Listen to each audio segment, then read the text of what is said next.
Families of those who perished in the Shakahola massacre are still waiting to bury their loved ones, with the identification process threatening to cross over into the new year. Now, the over 420 bodies exhumed from Shakahola are yet to be identified through DNA testing, and some of the rescued survivors are yet to be reunited with their families. Brenda Wanga spoke to some of the affected families and filed this report.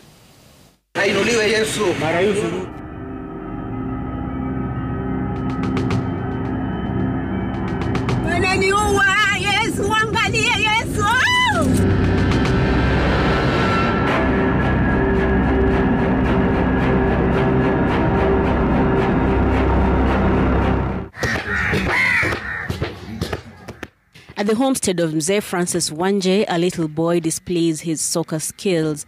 He has been back home for close to a week now and is slowly learning how to socialize with his family. His story could have ended tragically 11 months ago.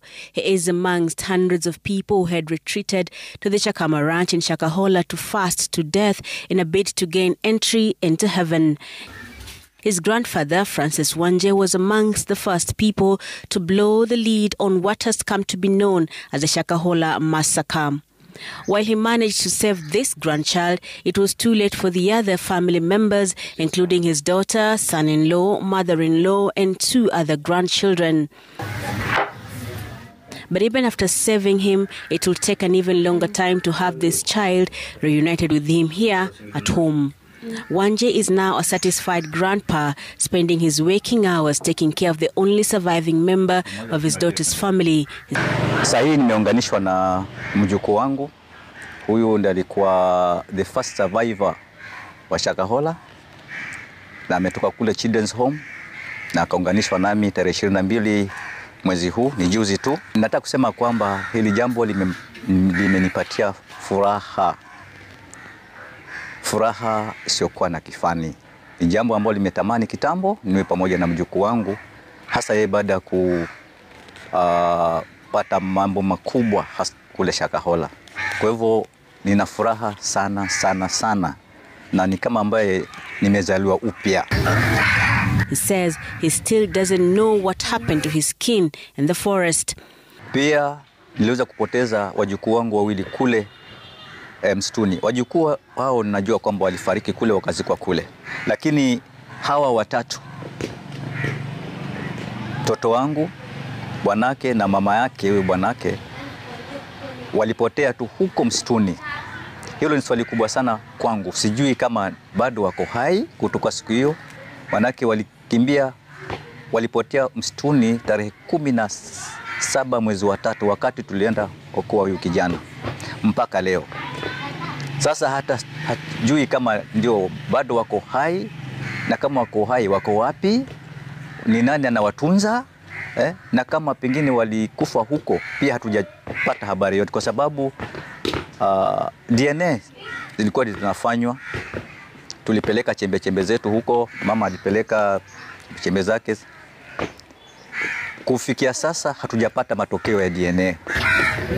While Wanga celebrates the holidays with his grandchild, other family members who lost members to the cult are not so lucky.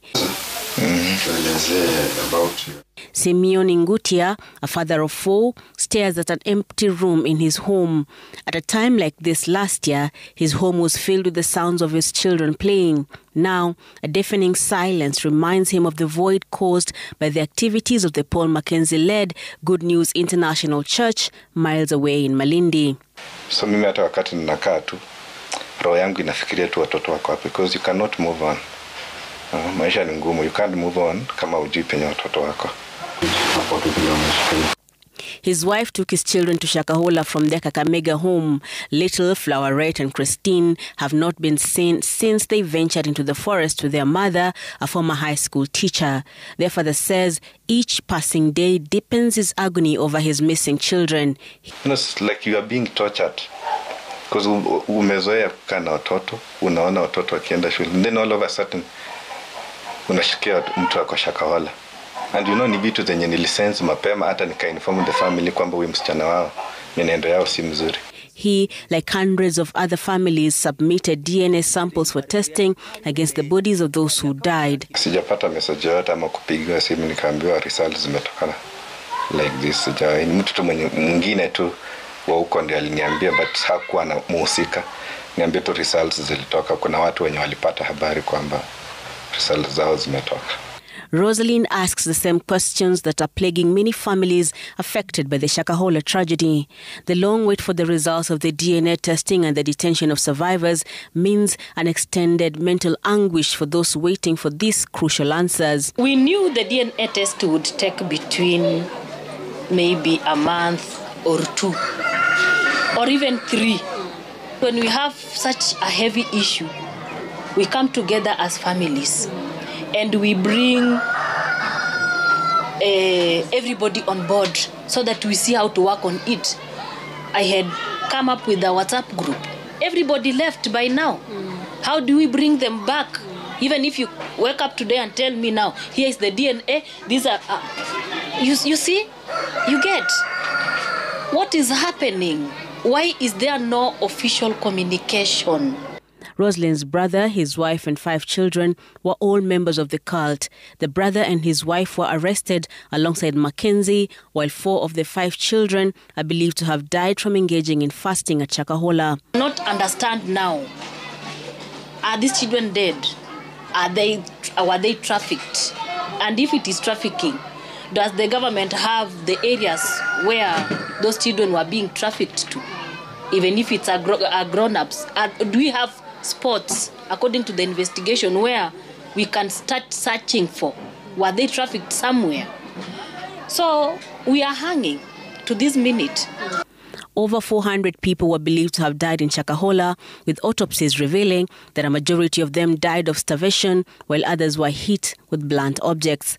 Survivors have indicated that those who attempted to flee met their deaths at the hands of what have been described as enforcers of the cult. Mackenzie, the founder of the church, is still in custody alongside other co-accused, including Rosalind's brother and wife.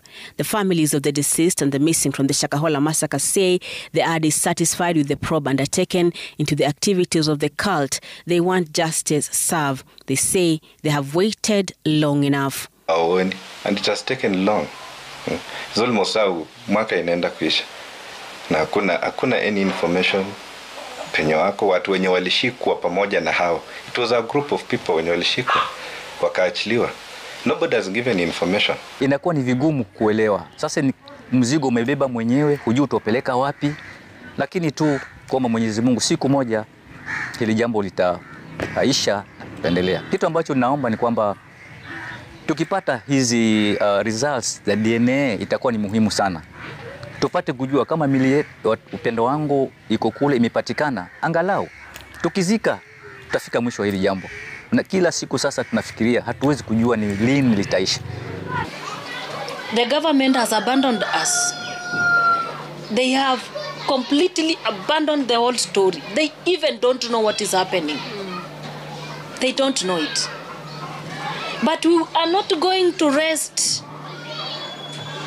We are not going to rest until we get to understand what happened to our children. For my family, 5 children. We want to know what happened to them. Let them tell us the DNA report. Where are our children? If they died, who killed them and why? The family's agonies, however, appear set to continue as the state this month, through the office of the DPP, indicated that the DNA testing exercise was bound to take time and resources to complete. The DPP further stating that the process has been further complicated by the severe state of decomposition of over 300 out of the 429 bodies that were retrieved from Shakahola. Brenda Wanga, Citizen TV.